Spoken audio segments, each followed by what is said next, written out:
사실 의지할 사람이 많이 없거든요. 저는 그래서 저는 교단도 이제 미국에 있는 교단이고 한국에 와서는 이제 선후배 관계도 없고 단독 선교사고 귀한 분들의 손길을 통해서 지난 17년 동안 조금씩 이렇게 서포트는 받아도 지금까지 그냥 홀로 왔거든요. 17년 돌아보면 참 하나님의 위로가 많았던 것 같아요. 그 순간순간 참 많은 위로를 하나님께서 직접 해주시는 것을 받고 지금도 참 많이 감격하고 감사하고 있습니다. 안녕하세요. 롬파리팔입니다. 다니엘 김 목사님 오늘 모시고 목사님의 비전과 메시지를 같이 나누는 시간 갖기를 원합니다. 목사님 안녕하세요. 안녕하세요. 네. 세월을 뒤돌아 봤는데요. 저희가 11년 됐습니다. 그렇죠. 네. 근데 목사님은 같은 남자 입장에서 봐도 되게 멋지세요. 아유, 감사합니다. 아직도 요즘에도 계속 운동도 하시면서 예, 열심히 하고 있습니다. 운동하시는 이유는 이 사역을 제대로 감당하기 위해서 아니면 뭐 다른 또 이유가 있으세요? 여러 가지 이유가 있는데 네. 첫째는 일단 자기 관리부터 돼야지 이제 생활이 정돈되는 느낌이 들었어요. 예. 운동이 가장 첫 걸음으로 시작이 되고 그 다음에 또 한 가지는 계속 강당에 서야 되니까 자신도 관리 못하는 사람이 어떻게 다른 사람의 영적 상태까지 이야기할 수 있나 하는 생각을 해서 일단 자기 관리는 최소한 해야 되겠다 생각을 하고 있습니다. 그러세요. 이 다니엘 김 목사님의 첫 번째 책입니다. 철인.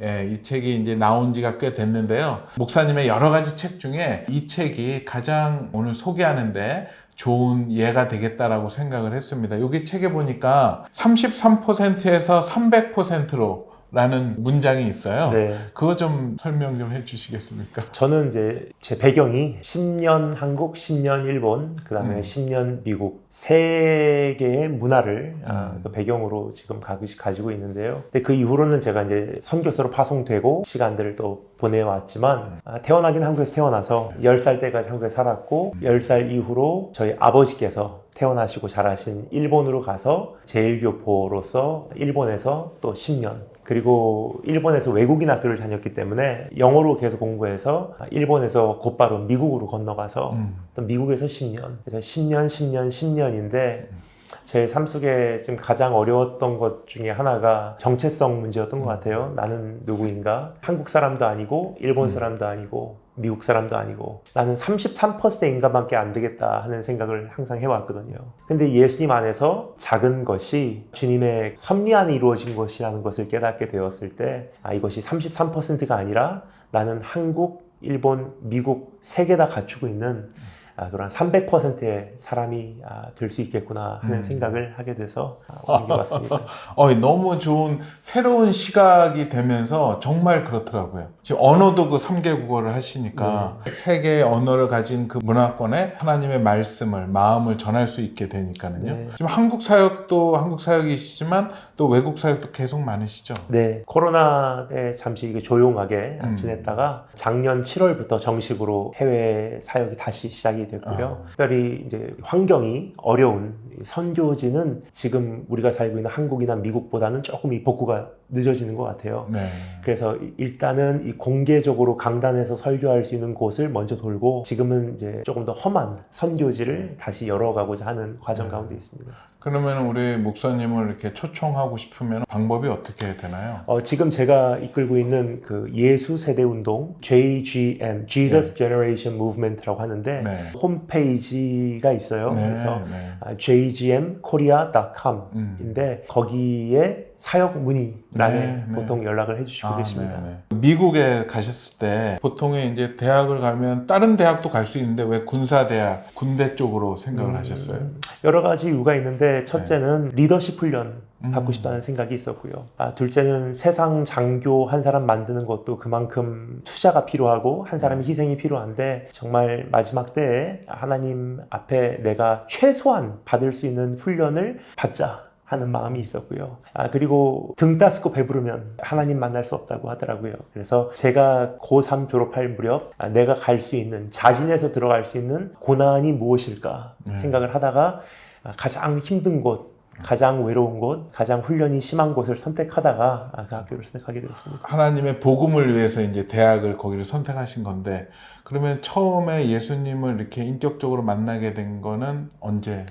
만나셨어요? 제가 중학교 1학년 때, 그 당시는 제가 일본에 살고 있었고요. 제가 살던 후쿠오카에 네. 한 달에 한 번 텀을 정해놓고 오시는, 방문하시는 선교사님이 계셨어요. 그 선교사님께서 동남아시아로 40일간 365일에 11조를 드린다 하는 마음으로 40일간 단기 선교 여행을 홀로 떠나시는데, 그분께서 저보고 같이 갈래? 물어보시더라고요. 그래서 저도 모르게 선교사님의 그 초청에 제가 데리고만 가주신다면 하는 마음으로 반응을 하고, 선교사님께서 저를 데리고 40일간 동남아시아를 돌면서 그때 예수님을 깊이 만난 것 같습니다. 그럼 예수님을 만났던 뭐 계기가 있으세요? 선교사님하고 같이 이렇게 동행을 하면서 엄격하게 훈련을 받았거든요. 모든 것이 이렇게 차단된 상태였기 때문에 저에게 유일하게 허락된 것이 이제 성경하고 목사님들 그 설교 카세트 테이프였거든요. 그러니까 잘 때도 말씀 듣고 눈 뜨면 성경 보고 한 30일 정도 그렇게 지냈던 것 같아요. 그러니까 말씀이 차오를 대로 차올랐던 것 같아요. 그때는 충만하게. 그때 이제 열병이 걸렸는데 그 말씀이 이제는 제 안에 살아서 움직이더라고요. 그때 처음으로 하나님께서 나를 얼마큼 사랑하시는지, 열병 가운데 아무도 없는 곳에서 주님 붙들다가 그때 처음으로 하나님 사랑을 깊게 체험한 것 같습니다. 그것을 체험하고 오셔서 여동생이랑 예. 막 길거리에서 전도도 예. 하시고 그러셨다면서요? 노방전도 시작했죠. 예, 한국에서도 참 귀하게 그 노방전도 하신 분들 많은데, 당시 제가 살던 일본은 기독교 인구가 카톨릭을 제외하면은 개신교만 0.2%로 당시에 보고가 되고 있었거든요. 그래서 길거리에서 아무리 외쳐도 단 한 명도 교회 다니는 사람 없는 경우가 참 많이 있었어요. 그때 이제 토요일 날 저녁 7시 시내 한 중심에서 그때 사람들이 제일 많이 오고 가는 때라서 그때 시작을 했습니다. 그러면 이제 일본에서 그렇게 이제 믿음의 훈련을 하시다가 훈련을 받고자 그 미국의 군사 대학을 가신 거네요? 네네. 참 외로웠던 기억이 그렇죠. 저에게는 가장 생생했던 것 같아요. 인종차별이 가장 심했고요. 정말 그때 기도가 가장 힘든 곳으로 보내주세요라고 얘기를 했는데 하나님께서 그 기도를 응답해 주신 것 같아요. 그래서 제가 예상했던 것은 육체적 고통, 그래서 훈련받는 게 힘든 것을 예상하고 갔는데, 사실 그거 같으면은 그렇게 제가 거기까지 힘들지는 않았다고 생각해요. 왜냐면 훈련은 받으면 되는 거고, 그 전에도 제가 중1부터 고3까지 저희 학교 농구 대표팀에 있었기 때문에 육체적 훈련은 많이 받은 상태였거든요. 그런데 하나님께서 제가 무엇을 가장 힘들게 여기나를 제일 잘 아셔서 제가 감당하기 힘든 곳을 보내셨던 것 같아요. 그게 이제 외로움과의 싸움이었고, 무시당하고 인종차별 당하는 그 미국의 가장 남부 깊은 곳으로, 그 찰스톤이라고 하는 곳은 옛날 미국 수도였잖아요. 네. 찰스톤에 가서 진짜 인종차별 많이 받았습니다. 그걸 어떻게 풀어 나가셨어요? 하루에 3번 네. 때를 정해놓고 학교 캠퍼스에 있는 네. 저희 학교 캠퍼스 채플에 가서 하나님 앞에 기도하고. 다니엘이었네요? 네. 거기서 참 많이 위로를 받았던 것 같아요. 예. 그 차별받는 가운데 거기서 또 종교 대장? 리더가 되셨다라고 그 들었는데. religious officer라고 하는 포지션이 있었는데요. 네. 각 대대에 한 명씩 있고 그 위에 연대에 한 명 있는데, 대대에 속한 모든 사람들의 그 영적 신앙생활을 네. 이렇게 책임지는 그 역할입니다. 어떻게 그냥 본인이 하겠다고 해서 그걸 하신 거세요? 굉장히 엄격했어요. 그게 절차가 많은 사람들이 지망을 하고 이제 서류로 일단은 1차적으로 통과를 해야 되고요. 그 서류에 1학년부터 3학년까지 지내오면서 그 3년간 심한 벌칙을 받은 적이 있나, 5점이 남을 만한 것들이 있나, 이제까지 3년간의 생활, 평판, 그 다음에 이제 거기서 또 1차적으로 통과하면 이제 인터뷰로 들어가게 되죠. 그럼 인터뷰 들어가면 학교 성적, 체력장 성적, 그리고 군사 훈련 받았던 성적들 보면서 이제 그것으로 이렇게 걸러내더라고요.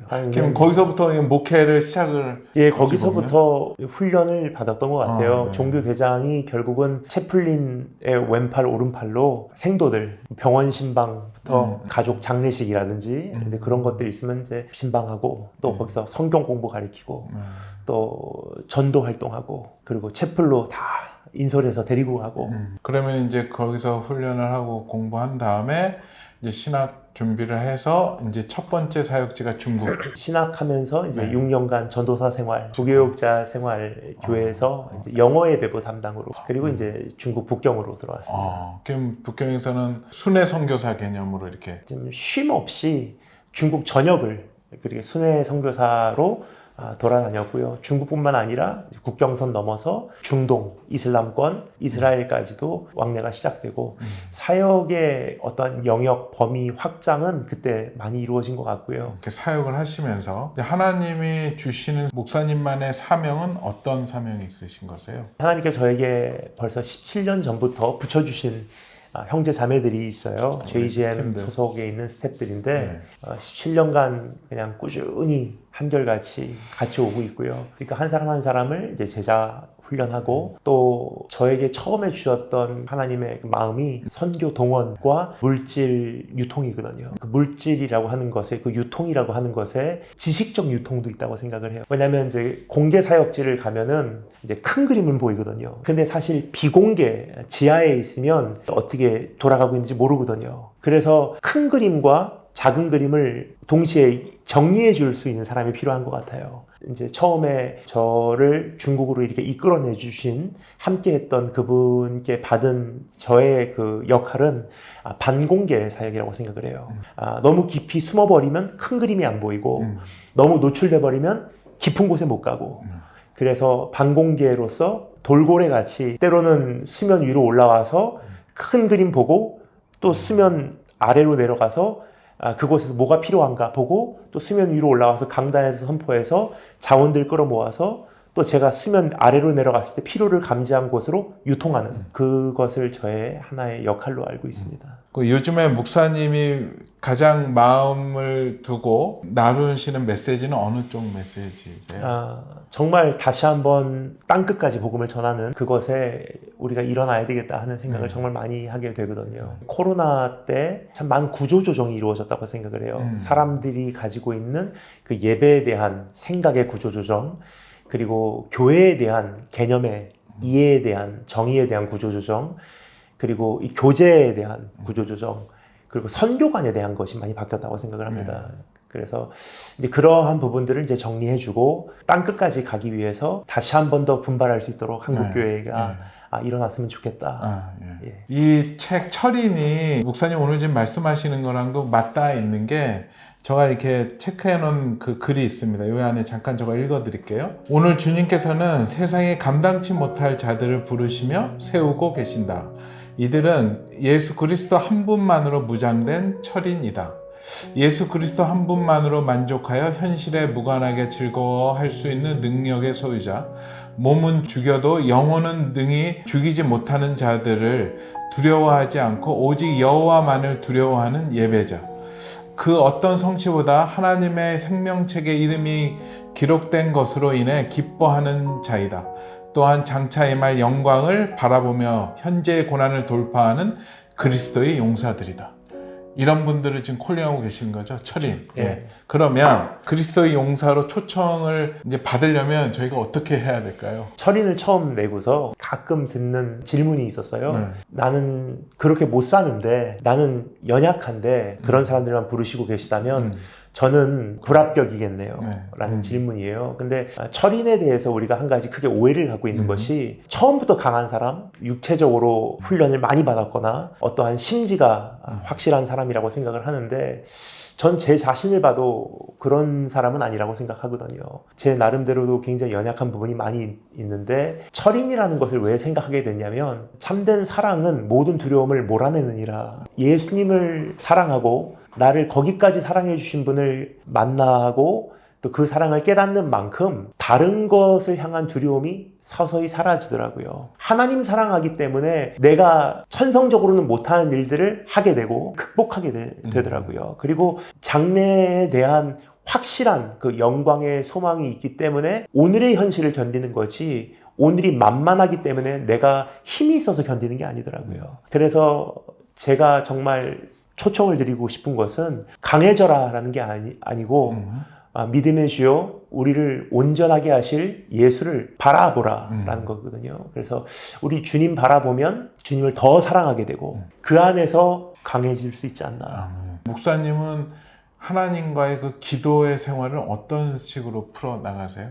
정해놓은 시간과 수시로 기도하는 것으로 아. 둘로 크게 나눌 수 있다고 생각하는데 네. 정해놓은 시간은 다른 분들 하듯이 네. 또 정해놓은 시간에 제가 드리고 수시로 기도하는 것은 생각나면 그 장소가 뭐 특별히 누구하고 대화 가운데 하는 것이 아니라면 그 시간 안에서 잠시 혼자만의 공간으로 들어가서 주님과 기도하는 시간이 있는 것 같아요. 기도하다 보면 하나님과 굉장히 친밀해지는데 예. 하나님과의 친밀함을 어느 정도 친밀하다고 생각을 하세요? 우리 목사님은? 아직 한도 끝도 없죠. 네. 아직 많이 부족한데 단지 제가 정말 요즘에 다시 절실히 느끼는 것이 한 가지 있다면 기도라는 것이 무엇을 바라고 아뢰는 정도가 아니라 주님의 마음과 주님의 생각을 고정관념 없이 있는 그대로 생각하고 받아들이는 기회가 돼야 한다는 생각을 많이 하거든요. 아니, 그래서 주님의 마음을 좀 헤아려 드리고 내 욕심을 내려놓고 주님께서 인도하시는 방향으로 가는 것이 그 친밀함에 가장 우선된 요구 상황이 아닌가 생각이 듭니다. 하나님과 친밀해지고 싶은데 그 방법을 모르는 사람들한테는 수시로 하나님께 여쭤보고 하나님을 생각하고 그 마음을 생각한다. 하나님과 친밀해진다는 것은 다른 방법이 없는 것 같아요. 찾아야 되고 두들겨야 되고 구해야 되는 것 같아요. 목마른 사슴이 시냇물을 찾아 헤매여야지 시냇물을 찾잖아요. 네. 근데 그 찾는 과정이 없이는 절대로 친밀함이 있을 수 없고. 헤매는 과정이 필요하네요. 그렇죠. 선교사님이 가장 최근에 내신 책이 주님 기도죠. 이거를 내시면서 어찌 보면 주님이 친히 가르쳐 주신 기도를 나눠 주셨잖아요. 네. 이거를 내게 된 이유가 코로나가 한창 심할 때 이 책을 내게 되었는데요. 네. 그 이유가 코로나 때 참 많이 시끄러웠던 기억이 납니다. 팬데믹이 정치화돼 버리고 또 교회에서도 참 많은 일들이 있었잖아요. 모이냐 모이지 마냐, 예배를 그래도 우리가 지켜야 되냐 아니면 국가의 어떤 방침에 따라야 되냐, 그리고 백신을 맞아야 되냐 맞지 말아야 되냐까지도 논할 정도로 어지러웠던 때인 것 같아요. 사실 팬데믹 때 조용해야 되는데 오히려 팬데믹 때 더 혼란스럽지 않았나. 그래서 그때 어떻게 기도하는지가 참 중요했고요. 왜냐하면 무엇을 아뢰지를 모르는 상황이었기 때문에 정말 주님의 뜻이 무엇인가를 궁금하게 생각하고, 그러면 내가 말하는 기도가 아니라 주님께서 가르쳐 주신 기도를 한번 돌아가 보자. 그래서 주기도문으로 돌아가서 그 기도를 가르쳐 주셨을 때의 참 의도를 한번 알아보고자 했던 것 같습니다. 이 주님 기도에서 가장 중요하게 생각하는 포인트는 사실 다 중요한데 주님께서 가르쳐 주신 대로 기도하는 게 정말 중요한 것 같습니다.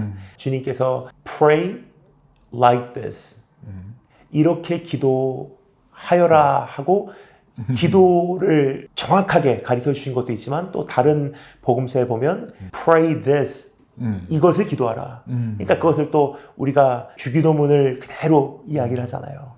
그러니까 두 가지인 것 같아요. 하나는 주님께서 가르쳐 주신 기도를 그대로 하는 것과 또 한 가지는 주님께서 가르쳐 주신 그 기도 배후에 감춰져 있는 그 기도의 틀, 그것을 중심적으로 기도해라. 그래서 이 두 가지를 우리 마음에 품고 기도할 때 하나님께서 우리를 더 정확하게 인도해 주지 않을까. 바로 이 책입니다. 무엇을 기도할지 모를 때, 어떻게 기도할지 모를 때 가장 기본 되시는 우리 또 예수님이 가르쳐 주신 주님 기도를 가지고 이 책을 가지고 한번 보시고 기도할 수 있다면 많은 도움이 되지 않을까 생각이 듭니다. 요즘에 이제 현대인들이 또 코로나를 겪으면서 외로움 가운데 있다라는 얘기를 많이 하더라고요. 목사님도 외국 생활하면서 외로움에 대해서는 진짜 남부럽지 않게 많이 겪으셨을 텐데 그 외로움을 이겨낼 수 있는 방법을 또 말씀을 나눠주신다면. 외로움은 사실은 하나의 표면적인 현상이고 더 깊은 내면적인 문제가 있다고 생각을 해요. 그게 공허함, 그 무의미함인 것 같아요. 내가 이렇게 잊혀진다면 어떻게 할까라는 그 두려움, 소속감이 없는 느낌. 사실 우리가 흔히 말하는 외로움이 그 공허함과 무의미함을 제외하면 단순한 심심함과 허전함이거든요. 그 심심함과 허전함은 다른 것으로 채우면 되는데 그 공허함과 이 무의미함만큼은 복음으로밖에 채워지지 않는다고 생각을 해요. 예수님으로밖에 채워지지 않기 때문에 그 외로움을 달래기 위해서 어떤 오락을 선택한다든지 회피할 수 있는 다른 방법을 연구한다는 것은 그것은 근본적인 문제는 해결하지 못하고 끊임없이 나로 하여금 한눈을 팔게 하는 거거든요. 오늘만 넘어가면 된다. 이 순간만 모면하면 된다. 근데 즐거웠던 어떠한 일들을 마무리하고 또 홀로 남겨지는 그 자리에 돌아왔을 때 이 외로움이라는 것은 아직 안 없어졌거든요. 그래서 제가 보기에 이 외로움을 근본적으로 치료하는 것은 이 허전함과 심심함을 달래는 것이 아니라 내 안에 있는 공허함을 그리고 무의미함을 하나님 앞에서 해결해 버리는 거라고 생각을 합니다. 저 같은 경우는 아까 말씀드렸듯이 33% 인간, 제 정체성 자체가 무소속이라고 생각을 하기 때문에 어디에도 난 어디에 속한 사람인가, 한국도 아니고 일본도 아니고 미국도 아니고 나는 속함이 없는 사람이기 때문에 굉장히 외롭게 생각했거든요. 어디에 가도 외로운. 그런데 결국 나는 예수님 안에 속하고 오늘 복음 안에서 나는 이미 인정받고 이미 사랑받고 이미 하나님께서 나를 받아주셨다 하는 것이 내 안에 이 확신이 커지면 커질수록 내 안에 있는 이 무의미함과 공허함은 밀려나가는 것 같더라고요. 아무도 봐주지 않아도 오늘 주님 나를 봐주셨으니까 충분하고 오늘 잊혀진 것 같아도 주님은 나를 기억해 주니까 그것으로 행복하고 그것으로 채워지고 나니까 가끔 심심한 건 있어도 이제는 외로움은 없는 것 같습니다. 네. 목사님 그 유튜브에 그 영상에서 봤는데 하나님의 위로를 찾으라고 얘기하시더라고요. 예. 하나님의 위로를 어떻게 찾아야 되는 거죠? 여러 가지 방법이 있겠지만 제가 정말 절실히 최근에도 경험하게 되는 것은 무엇을 하여야 하나님 위로를 받냐 보다도 가장 우선적으로는 무엇을 하지 말아야 하나님의 위로를 빨리 받을 수 있지 않나 하는 생각을 많이 해요. 그럼 무엇을 하지 말아야 사람의 위로를 바라지 않아야 된다고 생각해요. 사람의 위로를 거절하고 세상적인 위로를 내려놨을 때 이제 하나님께서 나에게 주실 수 있는 위로의 기회들이 이제 열리지 않을까 하는 생각을 해보게 됩니다. 그런 경험이 혹시 있으셨어요? 참 많은 것 같아요. 사실 의지할 사람이 많이 없거든요. 저는 그래서 저는 교단도 이제 미국에 있는 교단이고 한국에 와서는 이제 선후배 관계도 없고 그리고 이제 단독 선교사고 정말 귀한 분들의 손길을 통해서 지난 17년 동안 조금씩 이렇게 서포트는 받아도 지금까지 그냥 홀로 왔거든요. 17년 돌아보면 참 하나님의 위로가 많았던 것 같아요. 그 순간순간 참 많은 위로를 하나님께서 직접 해주시는 것을 받고 지금도 참 많이 감격하고 감사하고 있습니다. 하나님의 위로를 어떻게? 기도 중에 하나님의 음성으로 아니면 어떤 사람의 친절로? 그 17년간 있었던 참 셀 수 없는 많은 위로가 있었는데 그걸 다 이제 제가 한마디로 요약하기 힘든 것이 매번 형태가 달랐던 것 같아요. 한 가지 분명한 것은 사람을 통해서 오든 어떠한 하나님 말씀을 통해서 오든 어떠한 생각의 변화를 통해서 오든 일관된 공통점은 형태는 달라도 내가 위로를 받는다는 거였더라고요. 그것으로 인해서 다시 한번 해보자. 이것으로 충분하다. 납득이 되는. 그렇게 하나님의 여러 가지의 사인이 여러 방면에서 들어오는데 그걸 잡아낼 수 있는 능력이 있어야 되잖아요. 알아야 되고. 그쵸. 근데 사람들은 그걸 또 모르고 지나가는 경우가 굉장히 그쵸. 저의 경험도 있더라고요. 하나님은 계속 저를 위로해 주시는데 저가 원하는 위로의 형태는 다른 모양이라 계속 그쪽만 바라보고 있어서 다가와도 모르고 있는데 그걸 어떻게 하나님의 위로인지 탁 잡을 수가 있을까요? 그래서 아까 기도 말씀하셨는데 그 기도인 것 같아요. 왜냐하면 기도라는 것이 내 어떠한 고정관념을 내려놓고 주님 마음으로 내가 한번 돌아가는 거잖아요. 그러다 보니까 내 기준이 아니라 하나님께서 나에게 주시기를 원하시는 그 눈으로 바라보니까 이미 내 삶 속에 와 있는 위로들이 발견이 되는 것 같습니다. 목사님이 지금 이제 하나님의 위로하면서 이렇게 눈물이 툭 나왔는데 그 눈물의 의미는 뭐죠? 주님과 나눴던 지난 17년간이 참 너무 감사했던 것 같아요. 시편에 보면 우리가 하나님께 받은 은총과 그 은택을 잊지 말고 하나님께서 나에게 주신 것들을 계수해 보라고 하잖아요. 그러니까 그것들을 이제 찾아내는 발견하는 과정이 필요하고 옛날에 처음에 간증 같은 것을 이제 누가 시켜서 어렸을 때 간증을 하게 되었는데 무슨 말을 해야 될지 모르겠는 거예요. 그때 저희 어머니께서 하셨던 말씀이 진주 같은 거다.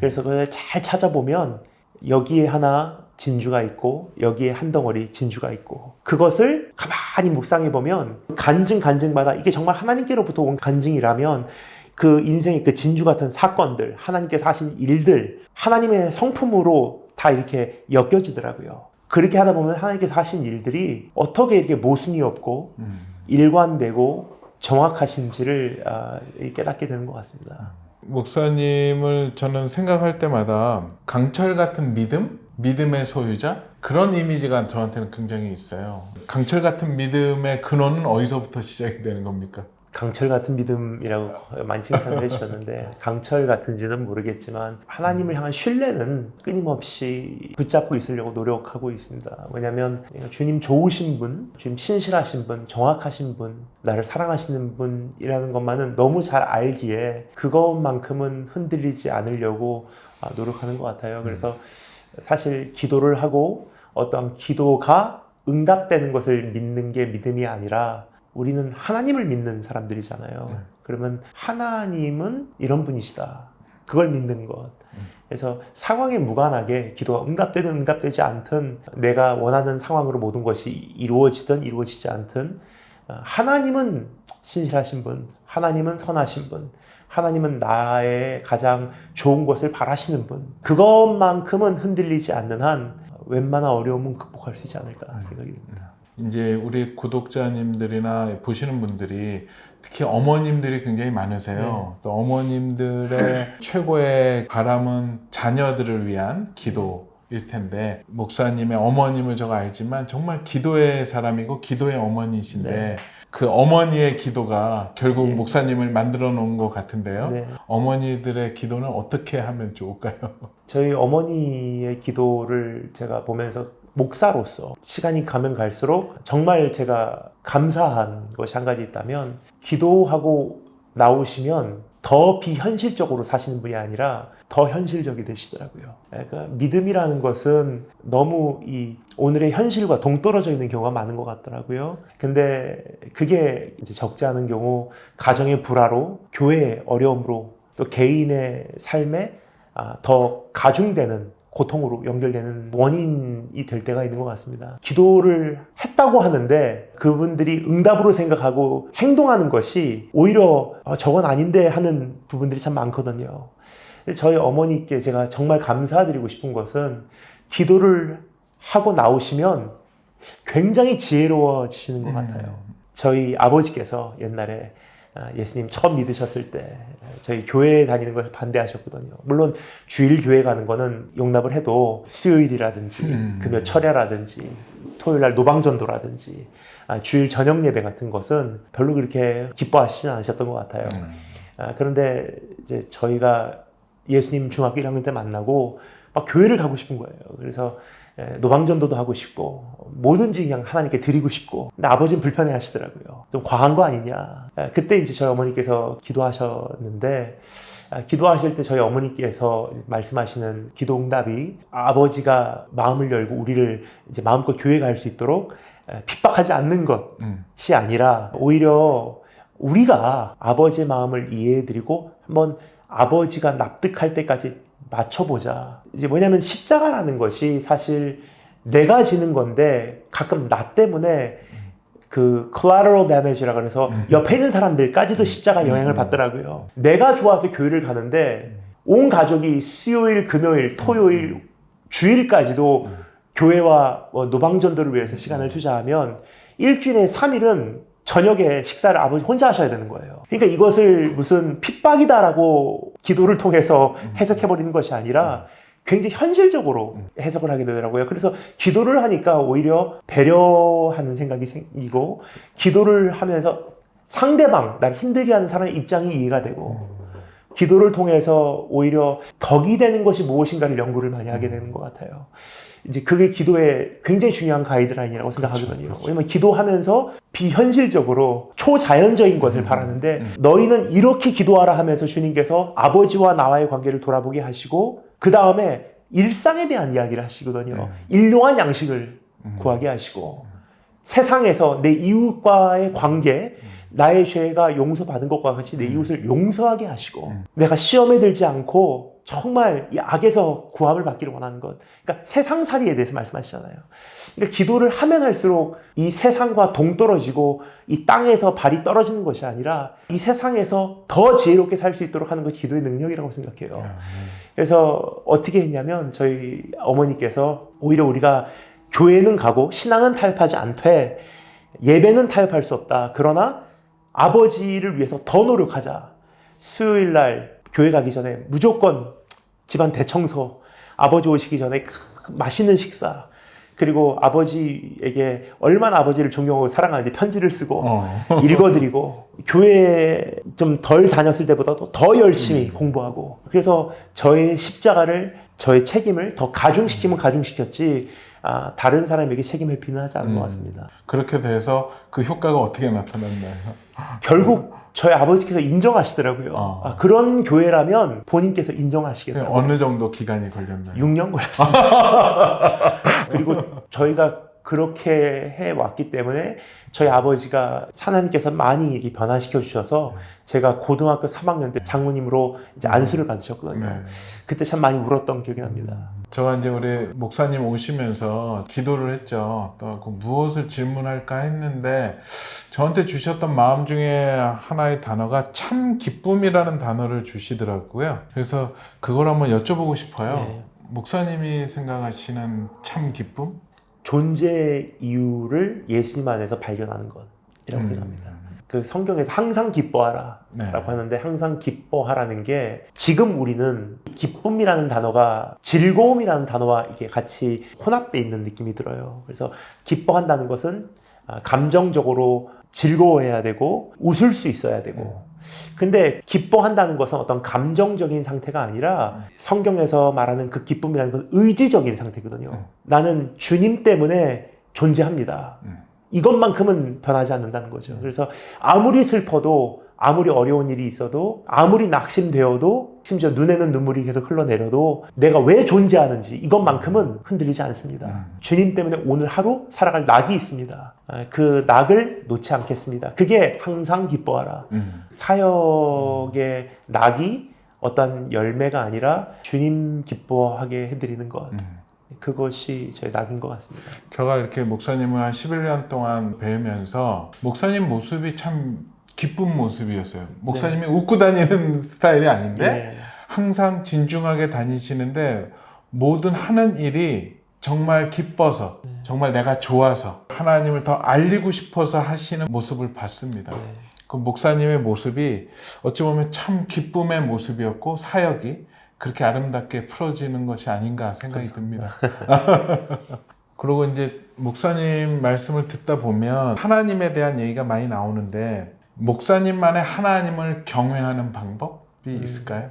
제가 하나님을 경외하는 방법은 사실 균형인 것 같아요. 밸런스. 저는 온 세계를 많이 이렇게 다니잖아요. 이렇게 다니다 보면 갔다 와서 쉼이 있는 것이 아니라 가속이 붙어요. 또 나가고 싶고 또 가야 할 것 같고 있으면은 안주할 수 없는. 근데 저는 나가는 것, 다니는 것이 지난 17년 동안의 일상이었거든요. 근데 하나님께서는 가라고 할 때도 있지만 멈춰 서라고 할 때도 있잖아요. 움직여라 할 때도 있지만 잠잠해라 라는 단어도 성경에 그만큼 많이 나온다고 생각해요. 이게 밸런스라고 생각하거든요. 그래서 저는 정말 제가 꼭 이거 하나만큼은 내가 주님 앞에 바로 드리고 싶다 하는 것이 있다면 균형인 것 같아요. 천성적으로는 막 돌아다니는 것이 이미 가속이 붙었기 때문에 그 탄력을 받고 온 세계로 다니는 거일 수 있지만 3년간 코로나 기간 동안 안 갔거든요. 그냥 가만히 있었어요. 지금까지 그렇게 해왔고 이제부터도 그것을 지켜나가야 될 제 어떠한 한 부분이 아닐까 생각이 돼요. 그래서 나갈 때 나가지 말아야 할 때, 외쳐야 할 때, 침묵해야 할 때, 일해야 할 때, 잠잠해야 할 때, 양면성을 불편하더라도 끊임없이 주님 때문에 주님 눈치 보면서 민감하게 분별하고 그것을 균형을 맞추는 것이 사실 굉장히 좀 어렵다고 생각하거든요. 결국 그거네요. 내가 생각하는 방향으로 무조건 가는 게 아니라 항상 하나님의 뜻을 먼저 그쵸. 살피고 그 뜻에 내가 옳더라도 하나님 뜻에 맞추는 것이. 3년 코로나 기간 동안 몸이 근질근질했어요. 근데 지금은 외쳐야 될 때가 아니고 조용히 있어야 될 때라고 생각해서 3년 동안 정말 책 쓰고 가야 하는 길, 주님 기도. 아침에 눈 뜨면 노트북 들고서 네.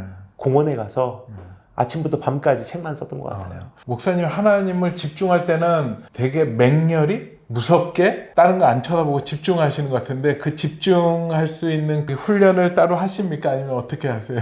특별히 훈련은 없는 것 같은데 네. 제 삶에는 많이 군더더기가 없는 것 같아요. 사람 많이 만나고 활동을 여러 가지 하고 취미 생활이 있고 어떠한 다른 의제가 있고 누군가의 눈치를 보고 그런 게 없기 때문에 단순한 것 같아요. 그냥 이걸 왜 해야 되냐? 주님 원하시냐 안 원하시냐? 그것만 생각하고 하냐가 정해지는 것 같고요. 제 삶에 돌아보면 정말 그렇게 많은 일들이 없는 것 같아요. 굉장히 지루한 삶이에요. 근데 돌아보면 그것 때문에 집중할 수 있지 않나 생각이 듭니다. 지루한 삶이 나와서 이제 제가 이 질문을 어떻게 할까 고민을 많이 했는데 많은 분들이 가장 궁금해하는 게 다니엘 김 목사님은 왜 결혼을 안 하시느냐? 이제 이런 이제 궁금증이 있고 저한테 물어봐요. 꼭 왜 나한테 물어보냐? 직접 물어봐라. 이제 제가 웃으면서 그런 얘기를 하는데 결혼에 대한 계획이나 이런 거는 어떻게 있으세요? 있죠. 많이 생각을 해왔고요. 근데 결혼을 해야지 하나님의 어떤 부분을 알 수 있다라고 이제 많이들 말씀하시는데 저는 결혼을 안 해서 오랜 기간 동안 주님과 있었기 때문에 누릴 수 있었던 또 특별한 부분들이 있었다고 생각해요. 왜냐면 제가 눈 뜨면 걱정하는 게 자녀 진로라든지 배우자의 눈치라든지 가장으로서 해야 될 임무라든지가 하나도 없어요. 그냥 눈 뜨면 주님 생각할 수밖에 없거든요. 오늘 내가 주님을 위해서 뭘 할까? 그리고 내가 이 순간 하나님 앞에서 내 몸 관리하는 것이 필요하겠구나 그러면 운동하러 가고 이 순간 내가 정말 기도해야 되겠구나 하면은 새벽에라도 일어나서 집에서 울부짖어도 누구 끼울 거 걱정 안 하고 그런 부분들이 저에게는 참 귀한 특권이었던 것 같아요. 그렇다고 해서 제가 결혼을 안 하는 건 아니고 어떤 생물은 3월에 피고 5월에 피고 7월에 피듯이 저는 하나님께서 늦게 허락하시지 않았나 생각은 합니다. 왜냐하면 한 가지 확실한 것이 결혼할 수 있었는데 못했냐? 그건 아니거든요. 정말로 이 사람이다 하는 사람이 없었던 것 같아요. 그러니까 이 사람이다라고 하는 사람이 나타나면 이제 할 수 있겠네요. 그렇죠. 근데 이렇게 하면 또 오해가 있죠. 그렇기 때문에 그렇게는 말씀드리지 또 갑자기 않겠지만 혼자서 기도하다가 자매님들이요 하나님이 우리 목사님이랑 결혼을 했다라고 오시는 분들은 절대 사절입니다. 절대 사절. 그렇죠. 그런 분들은 하나님이 사인 안 주시죠. 그렇죠. 아닙니다. 목사님한테 주시겠죠. 아니 저도 괜히 그럴까봐 걱정이 돼서. 알겠습니다. 이제 기도하면서 우리가 이제 하나님의 마음을 받잖아요. 하나님의 음성을 듣는데 목사님은 그것을 어떻게 받으시고 들으시고 어떻게 분별을 좀 하세요? 첫째는 하나님 말씀이냐, 하나님 말씀으로 증명이 되냐, 모순이 없이 하나님 말씀과 충돌 없이 하나님 성품에 맞는 것이냐. 두 번째가 조직 신학적으로 그게 맞냐는 건데 큰 그림 안에서의 그 조직적인 신학 속에서 그 충돌이 있냐 없냐가 굉장히 필요하거든요. 하나님이 누구시냐, 하나님 절대 이런 분은 아니신데 그럼 그 응답 아닌 거죠. 그리고 이제 세 번째는 제 주변에 있는 참 귀한 분들, 영적으로 제가 존경할 만한 분들이 계시거든요. 그분들의 음성도 굉장히 많이 참고를 해요. 근데 그분들 중에서 불편함이 있으면 no or at least not yet. 하나님의 응답이 아닐 수도 있고 적어도 지금은 아닐 수 있는 거예요. 그래서 그거 굉장히 중요하게 여기고요. 그리고 네 번째는 순탄하냐를 굉장히 많이 보는 것 같아요.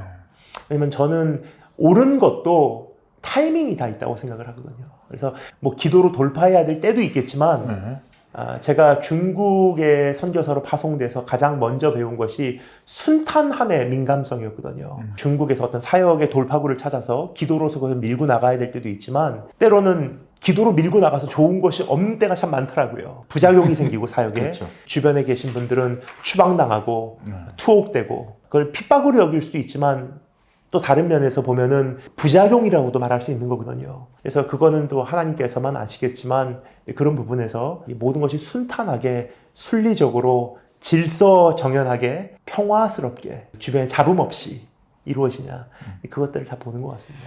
목사님이 생각하실 때 지금 현재 하나님이 가장 기뻐하시는 일은 어떤 일인 것 같으세요? 선교하고 전도하는 일이라고 생각합니다. 선교하고 전도하는 일. 지금 정말 절실히 선교사들이 많이 필요하고요. 특히 네. 젊은 분들이 네. 선교사로 많이 일어났으면 좋겠다는 생각을 합니다. 왜냐하면 이제 코로나 때문에 큰 타격을 입은 것 같아요. 굉장히 많은 교회들이 네. 코로나 때 정리가 되고 문을 닫고 그것으로 인해서 선교 자금도 끊기고 네. 선교사님들도 많이 돌아오시고 네. 또 현장에서 코로나 때 돌아가신 분들도 많고 다시 시작해야 될 때거든요. 근데 안타까운 것은 20대, 30대 분들이 그 어떤 때보다도 대한민국 역사상 해외여행은 자주 가기 때문에 세계적으로는 지금 더 글로벌화되어 있는데 네. 그 어떤 때보다도 선교사들로는 나가지 않는 것 같아요. 한 가지 장점이 있다면 그 어떤 때보다도 쉽게 어떠한 직업인으로서 해외를 나갈 수 있기 때문에 그곳에서 정말 신앙인으로 살아주는 거야말로 또 한 큰 선교의 역할을 감당할 수 있기 때문에 그런 분들이 이제 사명 갖고 어차피 갈 거 나가주시면 너무 고맙겠다 하는 생각을 하게 됩니다. 하나님이 우리 목사님을 뵙고 너는 누구냐? 너의 정체를 밝혀라 라고 부르신다면 그거 참 어려운 질문입니다. 근데 제가 그것을 참 많이 생각을 해봤는데요. 그 노래 가사가 생각나더라고요. 내 이름 아시죠? 그러니까 주님께서 내가 너를 도무지 알지 못하노라 하는 사람은 이 세상 살면서도 주님께서 나를 모르는 사람이잖아요. 근데 성경에 보면 유일하게 누가복음에서 딱 한 사람만 그 비유 가운데 등장하는 딱 한 인물만 이름이 있더라고요.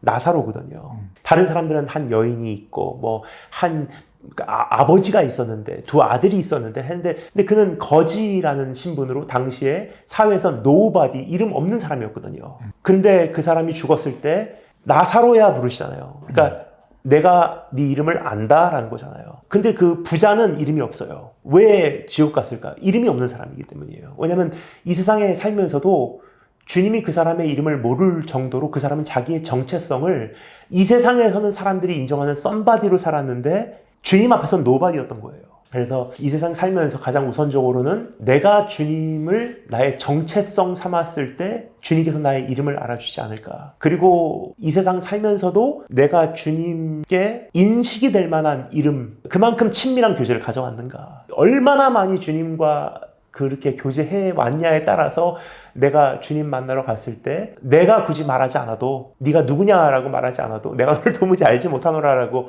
어떤 책망을 듣는 것이 아니라 주님 제 이름 아시죠? 요한계시록에 봐도 참 그런 말들이 나오는 게 좀 위로가 되더라고요.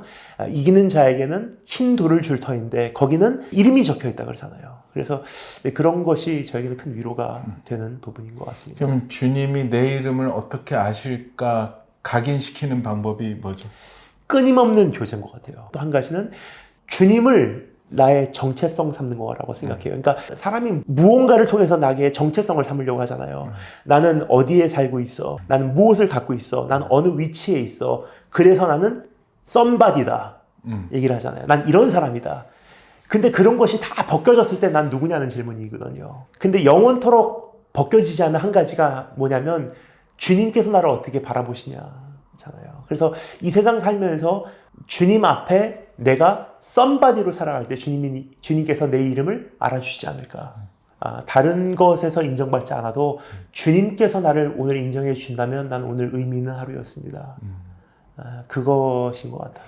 저희 구독자분들 중에 또 가정에서 주부로 섬기고 뒤에서 또 이러시는 분들도 굉장히 많은데 그런 분들은 어떻게 이 시대를 살아가면 좋을까요?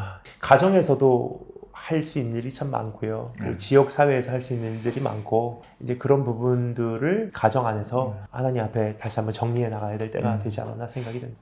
아까 그 우리 어머님이 아버지를 위한 기도처럼 그런 식의 접근이 너무 필요하겠네요. 절실히 필요하다고 네. 생각합니다. 그 뭐 싸우는 개념이 아니라 네. 사랑으로 품고 그쵸. 하나님의 뜻을 나타내는 방법. 그렇죠. 그게 6년이 걸렸고.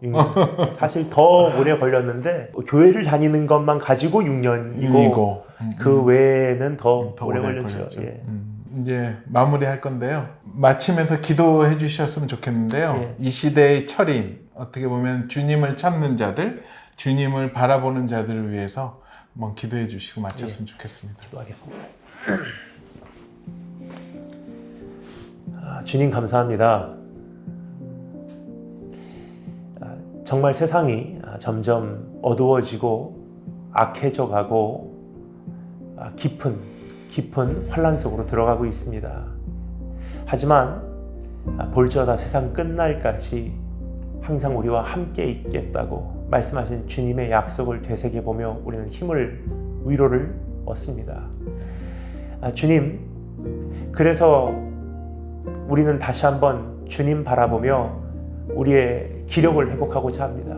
교회적으로, 개인적으로 우리가 그러한 힘을 회복하기를 간절히 소원합니다. 다시 한번 이러한 것들을 회복해서 우리가 땅끝까지 복음을 전할 수 있도록 주님 우리를 강건케 하여 주기를 간절히 소망합니다. 지금 묶여있는 것들, 그 결박 풀려지게 하시고 내 안에 풀려있는 긴장 상태는 다시 한번 주님 앞에서 경직되게 하시며 가리워진 눈은 뜨게 하시고 치우친 것은 다시 한번 균형을 되찾게 도와주기를 간절히 소망합니다. 그래서 온전한 몸짓으로, 온전한 걸음걸이로 이제 한 시대를 바로 살아가기를 간절히 소망하오니 주님께서 오늘 우리를 기억하시고 주의 은혜를 이 시대에 살아가는 한 사람 한 사람에게 부어주기를 간절히 소망합니다. 살아계신 우리 주 예수 그리스도 이름으로 기도드립니다. 아멘.